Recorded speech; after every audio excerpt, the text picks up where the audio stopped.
ये कहानी है एक ऐसे लड़के की जो फ्रैंकफर्ट की इस गंदी सी बस्ती में रहता था, जिसके माँ बाप स्मॉल पॉक्स की वजह से 12 साल की उम्र में मर गए, जो 30 लोगों के साथ एक छोटे से कमरे में रहा, जिसे अपने पसंद का बिजनेस तक करना अलाउड नहीं था। आगे चलकर इसी लड़के की फैमिली सिर्फ यूरोप की नहीं बल्कि पूरी दुनिया की सबसे अमीर फैमिली बनती है। ये फैमिली पैसे को लेकर इतनी सीरियस हो जाती है कि एक टाइम पर ये डिसाइड करती है कि ये लोग सिर्फ अपने कजन से ही शादी करेंगे। अपना बिजनेस और बढ़ाने के लिए ये फैमिली अपने 5 बेटों को अलग अलग जगह भेजती है जो पूरी दुनिया को कंट्रोल करते हैं। 19th और 20th सेंचुरी में इस फैमिली ने पूरी की पूरी कंट्रीज तक को लोन दिए, कई कंट्रीज को डूबने से रोका, इंडियन रेलवेज तक को भी इन्होंने फाइनेंस किया। ये बैंक जिसके पास आज इतना सारा सोना है, इस बैंक तक को इस फैमिली ने लोन देकर बर्बाद होने से बचाया। आज जितने पूरे महाराष्ट्र स्टेट की जीडीपी है, उससे ज्यादा पैसा का सोना ये सिर्फ एक बार में ही बेच देते थे। और इवन फ्रांस के करंट प्रेसिडेंट जैसे पावरफुल लोग भी इनके यहाँ एम्प्लॉय रहे हैं। सिर्फ इतना ही नहीं, इनके पास 1800 महल है, जिसकी टोटल वैल्यू इतनी है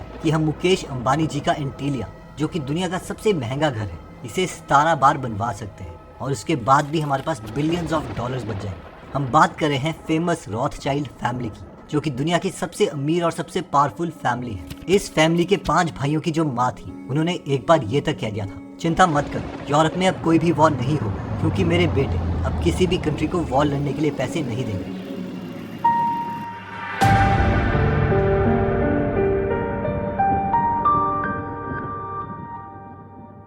कहानी की शुरुआत होती है मेयर रॉथचाइल्ड से, जिनका जन्म 1744 में फ्रैंकफर्ट जर्मनी में हो। इनकी जो फैमिली थी वो ज्यूइश थी और उस वक्त पर ज्यूज के साथ बहुत ज्यादा भेदभाव किए जाते थे। इतना ज्यादा भेदभाव कि ज्यूज को तब फ्रैंकफर्ट टाउन के बाहर ज्यूडन गैसे नाम की एक छोटी सी बस्ती में रखा जाता था। और ये जगह इतनी कंजेस्टेड थी कि मेयर रॉथचाइल्ड का यहाँ एक छोटा सा घर था, जिसकी चौड़ाई सिर्फ 11 फीट थी और इसमें 30 से भी ज्यादा लोग रहते थे। मेयर रॉथचाइल्ड ने सबसे पहले सोने के सिक्कों के साथ डील करना स्टार्ट किया। बहुत सालों की मेहनत के बाद मेयर इतने सक्सेसफुल हो गए कि तब यूरोप की सबसे अमीर रॉयल फैमिली से वो डील करने लगे थे। यहाँ तक कि वहाँ के प्रिंस विलियम की सारी वेल्थ और फाइनेंसेस को भी अब मेयर ही मैनेज कर रहे थे। मेयर अमीर तो बन गए थे, लेकिन वो इससे खुश नहीं थे। उन्हें ऐसी वेल्थ जनरेट करनी थी जो अगले कई जनरेशन तक यानी 100 सालों तक रहे। इसके लिए उन्होंने 2 काफी स्मार्ट चीजें करी जो तब किसी ने नहीं सोची थी। पहली स्ट्रैटेजी ये थी कि मेयर को जैसे ही पता चलता था कि प्रिंस विलियम मार्केट से बहुत सारे सोने के सिक्के खरीदने वाले हैं, तो इससे पहले कि ये खबर मार्केट में फैले, मेयर बहुत सारे सोने के सिक्के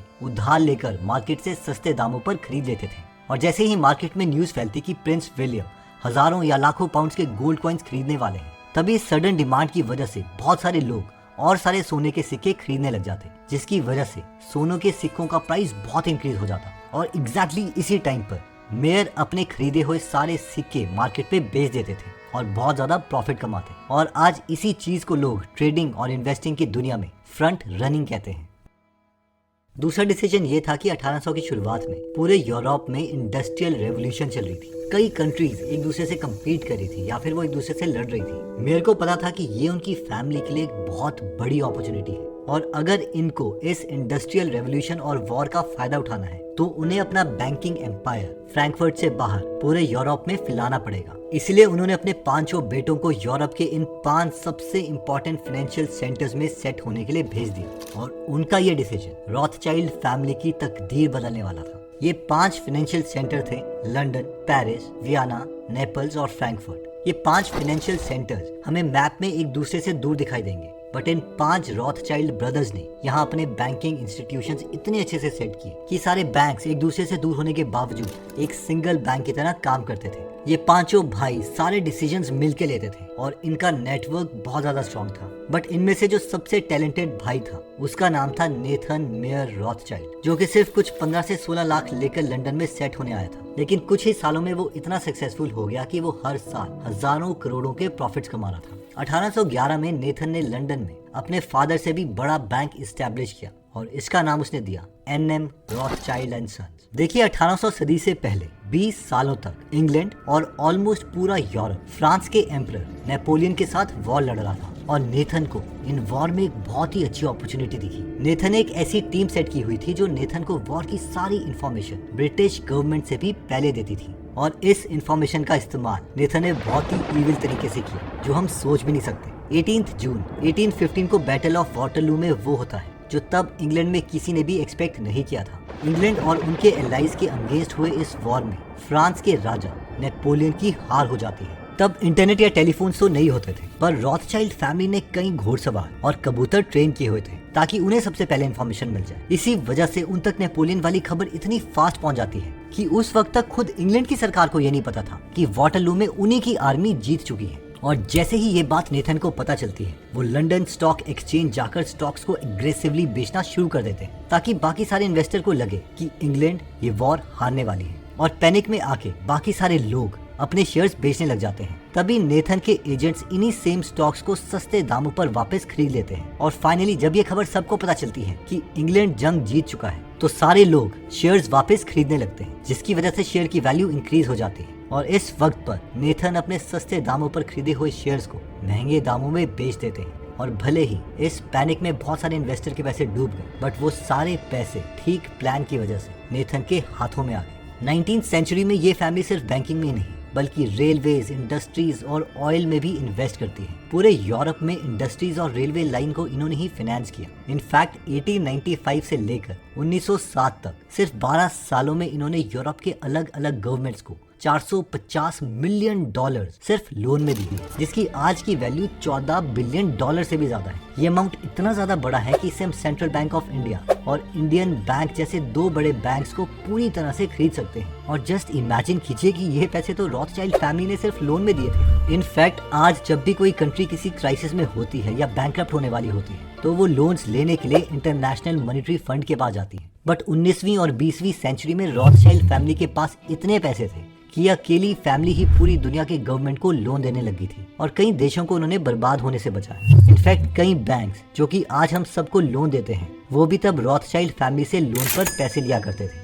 जैसे कि 1825 में बैंक ऑफ इंग्लैंड, जो कि तब इंग्लैंड के लार्जेस्ट बैंक्स में से एक था, उनके पैसे खत्म होने वाले थे और इस बैंक के बंद होने का खतरा था। उन्हें जल्द से जल्द कहीं से लोन चाहिए था, और ये लोग नेथन और उनकी फैमिली के पास गए, जिन्होंने इस बैंक को लोन देकर इसे बर्बाद होने से बचा लिया। 1818 में इन्होंने जर्मन गवर्नमेंट को 360 मिलियन पाउंड का लोन दिया, और फ्रांस जैसे आज के सुपर पावर को भी इसी फैमिली ने लोन दिया है। पूरा यूरोप तब रॉथशाइल्ड फैमिली पर इतना ज्यादा डिपेंडेंट था कि एक दूसरे से वॉर लड़ने के लिए भी इन कंट्रीज को पैसे के लिए रॉथशाइल्ड के पास जाना पड़ता था। और जब 19वीं सेंचुरी में पूरा यूरोप में वॉर होने का खतरा था, तो इन 5 भाइयों की माँ गर्टल रॉथशाइल्ड ने ये तक कह दिया, चिंता मत करो, यूरोप में अब कोई वॉर नहीं होने वाली, क्योंकि मेरे बेटे अब किसी भी कंट्री को वॉर लड़ने के लिए पैसे नहीं देंगे। रॉथशाइल्ड फैमिली ने इतने अच्छे इन्वेस्टमेंट कर लिए थे कि लोगों को लगता था कि ये लोग तो फ्यूचर प्रेडिक्ट कर सकते हैं। फॉर एग्जाम्पल, ये है स्यूज कैनाल, और यहाँ से गुजरने वाली शिप्स हर साल $1 ट्रिलियन से भी ज्यादा वैल्यू वाला सामान कैरी करती है,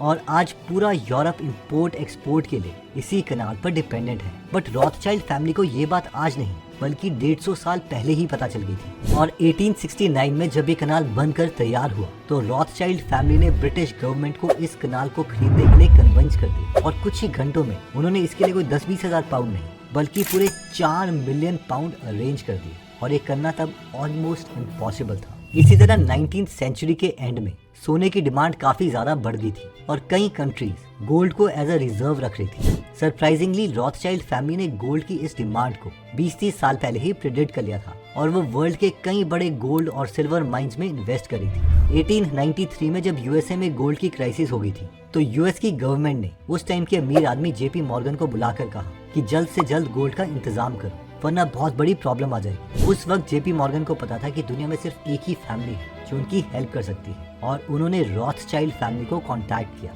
और ऑलमोस्ट 1 लाख किलो सोना उनसे खरीदा, जिसकी आज की वैल्यू 5 लाख करोड़ से भी ज्यादा है, और ये इंडिया के रिचेस्ट स्टेट महाराष्ट्र की जीडीपी से भी ज्यादा है। तीसरा एग्जाम्पल है, ठीक इसी तरीके से 19th और 20th सेंचुरी में कई कार कंपनीज आ गई थी, पेट्रोल पर चलने वाली कार्स बनना स्टार्ट हो गई थी, और पूरे वर्ल्ड में ऑयल की डिमांड तेजी से इंक्रीज हो रही थी। और सबसे शॉकिंग बात तो ये है कि रॉथशाइल्ड फैमिली ने 1883 में ही इस डिमांड को भी प्रेडिक्ट कर लिया, और बाकू और अजरबैजान में जो दुनिया के पहले तेल के कुएं थे, उसमें इन्होंने इन्वेस्ट कर रखा था, ताकि पूरी दुनिया की ऑयल सप्लाई पर भी इनका कंट्रोल बना रहे। बट पहली और दूसरी वॉर में इस फैमिली के साथ काफी चीजें बुरी भी हुई। इंग्लैंड और फ्रांस वाले ब्रांच को छोड़ के इनकी बाकी की सारी फैमिली या तो बर्बाद हो गई, या फिर इन्हें हिटलर की आर्मी की वजह से अपने बिजनेसेस बंद करने पड़े। रॉथस्चाइल्ड फैमिली इसे सरवाइव तो कर गई, बट आज ये फैमिली बहुत ही ज्यादा सीक्रेटिव रहती है और ज्यादातर लोगों को इनकी डिटेल्स के बारे में नहीं पता। इस आदमी का नाम है जैकब रॉथस्चाइल्ड, जो कि इंग्लैंड वाली फैमिली के हेड है और ये आज पूरी रॉथस्चाइल्ड फैमिली को लीड करते हैं।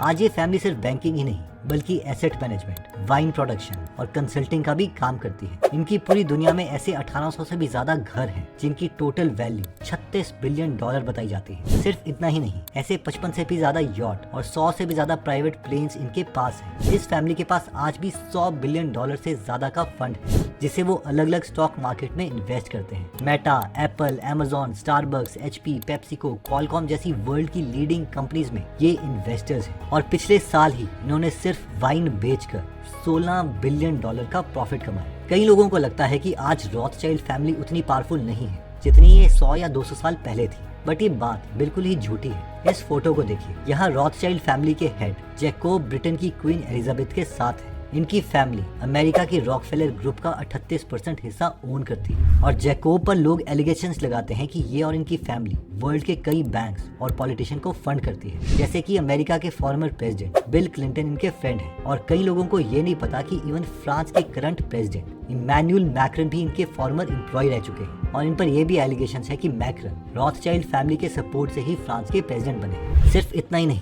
2013 में कुछ सीक्रेट डॉक्यूमेंट रिलीज होते हैं और उसमें ये रिवील होता है कि रॉथस्चाइल्ड फैमिली के कुछ आइलैंड में 30 से भी ज्यादा हिडन ट्रस्ट हैं जो कई बिलियन डॉलर के एसेट होल्ड करते हैं। और अगर इन ट्रस्ट का नाम हम देखें तो ये काफी अजीब से नाम है, जैसे कि NN, और इसी वर्ड की तरह बाकी ट्रस्ट भी इसी से राइम करते हैं, जैसे कि बेन एंड ट्रस्ट, डेन एंड ट्रस्ट, जिन ट्रस्ट का नाम कोई नहीं जानता। और आज भी इनका ये इन्फ्लुएंस सिर्फ कुछ आइलैंड या यूरोप तक लिमिटेड नहीं है, बल्कि इवन इंडिया में भी इन पर कई एलिगेशंस लगाए जाते हैं। जैसे कि 2013 में पूरे इंडिया में जब 3G इंट्रोड्यूस हो रहा था, तब गवर्नमेंट ने इसके लिए 3G स्पेक्ट्रम का ऑक्शन किया, यानी बोली लगाने को कहा। और इस ऑक्शन में गवर्नमेंट ने रॉथस्चाइल्ड फैमिली की एक कंपनी को एज एन ऑक्शनर हायर कर लिया और उनको 30 करोड़ रुपए दिए गए। बट सरप्राइजिंग बात तो ये है कि NM रॉथस्चाइल्ड और सन नाम की जिस कंपनी को ऑक्शन का कॉन्ट्रैक्ट दिया गया था, उस पर ये एलिगेशन लगे थे कि उनको तो ऑक्शन करने के लिए कोई एक्सपीरियंस है ही नहीं। इवन कि 2016 में जब डीमोनेटाइजेशन हुआ था, तब वैनकिस इंडिया नाम की एक कंपनी पर IT डिपार्टमेंट ने कई सारे रेड किए। इन पर एलिगेशंस थी कि डीमोनेटाइजेशन के टाइम पर इन्होंने हजारों करोड़ों रुपए अपने ऑफिस से दूसरी जगह ट्रांसफर किए थे। और इवन इस कंपनी के ओनर्स के भी रॉथस्चाइल्ड फैमिली के साथ अच्छे रिलेशन बताए जाते हैं। और भले ही इनमें से कुछ एलिगेशन गलत हो, बट इस वीडियो को देखने के बाद ये तो क्लियर हो गया है कि रॉथस्चाइल्ड फैमिली उतनी ही इन्फ्लुएंशियल है जितनी की वो 200 साल पहले थी। और इस पूरी फैमिली की शुरुआत हुई थी उस बच्चे से जो कि जर्मनी में एक छोटी सी बस्ती में 30 लोगों के साथ एक छोटे कमरे में रहता था और जो कि 12 साल की ही उम्र में अनाथ हो गया था। वैसे जर्मनी में एक और नाम बहुत ही फेमस है जिसका नाम है एडोल्फ हिटलर, और उन्होंने खुद अपने बारे में एक किताब लिखी है जिसका नाम है मैन काम्फ, यानी मेरा स्ट्रगल। और इनकी फ्री बुक समरी आप गूगल ऐप में सुन सकते हैं, जिसका लिंक मैंने डिस्क्रिप्शन और फर्स्ट कमेंट में दे दिया है। इसके साथ ही वहाँ पर 250 से भी ज्यादा बुक समरीज फ्री में हिंदी में अवेलेबल है, जो आप डाउनलोड भी कर सकते हैं और फ्री में सुन भी सकते हैं। आई होप ये डॉक्यूमेंट्री आपको अच्छी लगी होगी। अगर आप ऐसी नॉलेजेबल वीडियोस मिस नहीं करना चाहते तो सब्सक्राइब करने के बाद बेल का बटन दबाना मत भूलिएगा। जल्दी हम आपसे दोबारा मिलेंगे। जय